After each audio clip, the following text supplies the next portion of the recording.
Në duke nuk ndodhë asgjë, por brenda Partisë Socialiste gjërat janë plasëritur. Dhe kur plasëritet, duke pasur parasysh konceptet fizike dhe pastaj kimike, po plasërit një subjekt, një materie, fillon të coptohet. Dhe në shembullin të dy e kemi parë në asamblenë e fundit të Partisë Socialiste. Ajo heshtje e madhe është heshtje parathyrjes, sepse njerëzit të cilët nuk janë zgjedhur, njerëzit të cilët përdoren ashtu, madje edhe njerëzit të cilët janë rizgjedhur, por për shembull me ato etiketimet brenda humorit, por që janë cinike të zotit Rama, siç ndodhi me zërin Siparopali, nuk falen nga individi.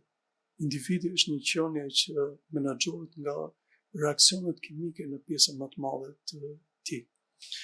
Dhe në këtë rast, për zotin Velia, kjo pjesë e Partisë Socialiste ka marrë një mësim që qoftë edhe më i forti, qoftë dhe më besniku, vjen një moment që është hiç. Prandaj nëse pat një pjesë të madhe të njerëzve socialistë jo thjesht rinin si nxënës, por rinin si para një akti të madh penaliteti.